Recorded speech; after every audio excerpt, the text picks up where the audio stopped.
Hi, everyone.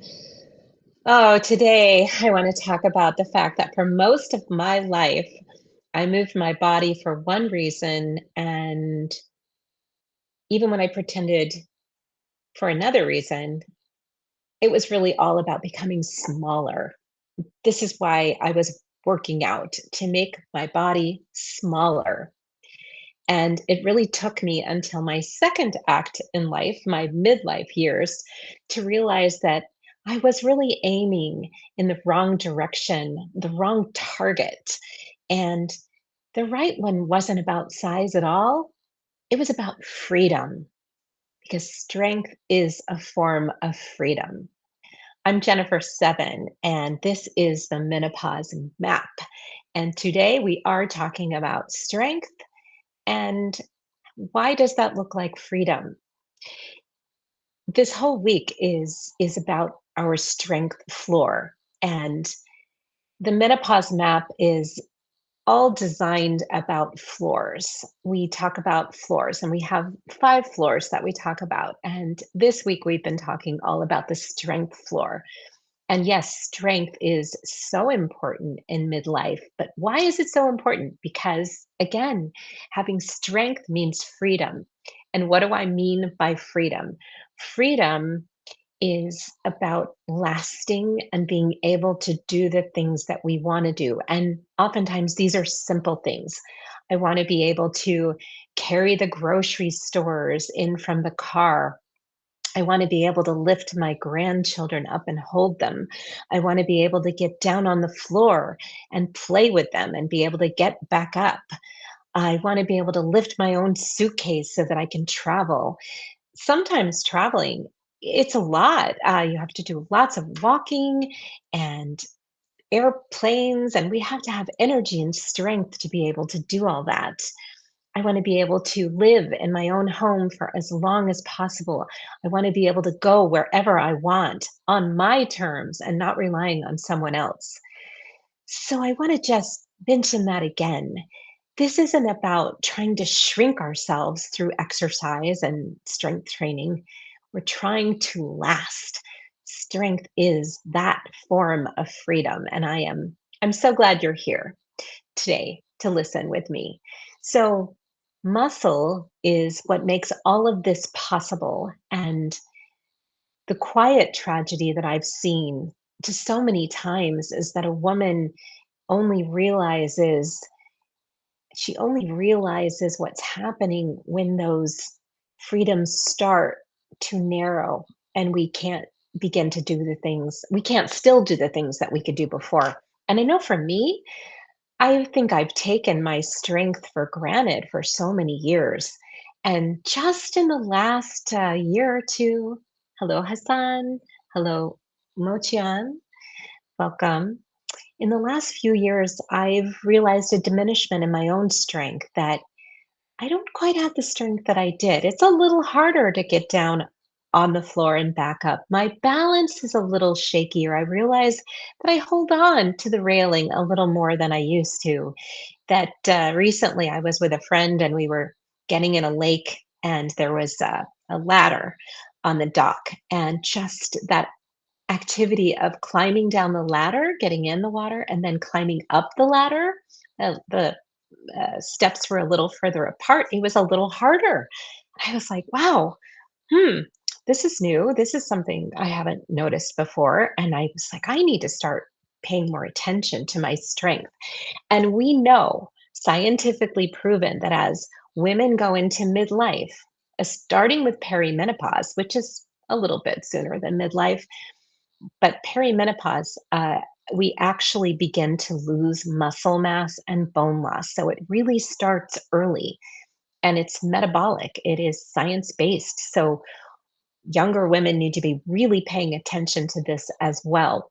And as we move in to our midlife, mid 50s, 60s, having this strength is so important. We were really sold strength as more of an aesthetic. How did we look? Were we firm? Were we thin? Did we look good? So it was all about how we looked, and it really wasn't about the strength. It was something functional. It should be something functional. It should be about our freedom.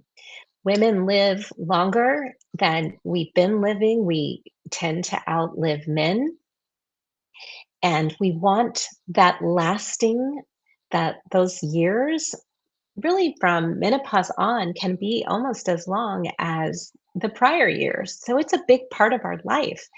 And we want to live it to our fullest and be able to do the things that we want to do. We don't want to end up in a nursing home with a poor quality of life or end up with a broken hip because we've had a fall, because we've lost our strength and our balance, because then it's not vital. And we really want to have that longevity because we are living longer, but we want that to be strong. So here's the move. And it really runs against a lifetime of training. Stop moving to get smaller. Throw that out. It isn't about having this tiny little body, it's about moving to be free. And I want you to sit with that for a minute. How does that feel? Shrinking is subtraction. It's like we're losing something. It's deprivation. It's punishment. It's being less than. Building, that asks your body to become more. You cannot punish a body into strength. You can only patiently ask it to build. And that's such it's so much a kinder relationship, and it's a more powerful one. And honestly, it's the only one that lasts. So remember, I mentioned to you about the floor. I'm not going to sit here and give you all of these exercises to do and drills and get to the gym 3 hours a week. I don't want to give you a program full of numbers. That's really not what a floor is. A floor is the minimum amount of movement that keeps you capable, steady, gives you sustainable strength. It survives the tired weeks and it still leaves you able. And we may need to build this just a little bit of a at a time and give our bodies respect the way that you build anything that you want to keep. So, your compass for the how, if your movement is leaving you more depleted than energized, that's information. And we need to listen to it. We need to pay attention to it. Because in midlife, the body often needs to build, not just burn. So I want you to listen for that difference. Just, it'll tell you everything. We aren't what we were in our 30s, and that's okay. We are really a new and different person, and we need to respect that.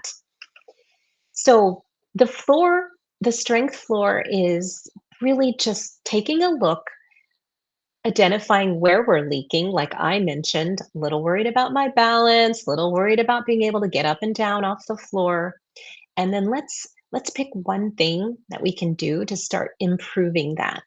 I think so often we hear these extremes. You've got to be lifting the heavy weights, you've got to be in the gym, you've got to be doing this, you've got to be doing that, and it's overwhelming and it's too much. So I would much rather have you start small with where your body actually is today and build up. Yes, we want to be strong. Yes, we want to lift heavy weights. Yes, we want to be able to do all the things that we want to do. But sometimes we have to start where we are. And there's a lot of jokes about the little pink weights. And I'm like, you know what? A little pink weight is just fine for starting out. So we want to plug the leaks in our floor. We want to get stronger. It can be 5 squats, chair squats, an hour. If you're working from home, I work in front of my computer all day. So I have to make a conscious effort to get up, to move around, to do some squats, get stronger. You could set a timer. You can do some wall push ups. You can do some stretches. Set the timer. Build a few things into your life, into your day. It doesn't have to be an all or nothing. Just start where you are. I want you to remember and carry this forward with you. This isn't about trying to shrink. You're trying to last and last well. We want strong longevity. The strength that you build now, gently and on purpose, is the freedom that you're going to be so grateful for later. That freedom to carry your own life all the way home. And if this resonated with you, share it. Share it with a one woman who needs to hear it. And that's how we'll fill these rooms. You are not lost. You were never given the map for these things. As I mentioned this week, we're building the kind of strength that keeps a woman free. If you liked what I shared, please subscribe, like, and share it. Next week, we're going to be talking about the last floor of the month, this month of July. And it may be a floor that you don't expect. It'll be a surprise. So we'll talk about that next week. If you want to go further into this area of strength and these floors than what we've talked about in this podcast, and there's so much more to talk about, I would invite you to come into the community. And that's my school community. It's the Menopause Map on School. I will drop the link into the show notes, and I would love to see you there. It's a wonderful community for midlife women. We can share, we can vent, we learn, and we begin to identify with who we are now, not who we were. And remember, you are not broken. You are just never given the map. Thank you all for being here, and I hope to see you next week on the Menopause Map podcast. And please subscribe to my Substack. And if you're interested, join my school community. Thank you. Have a great day.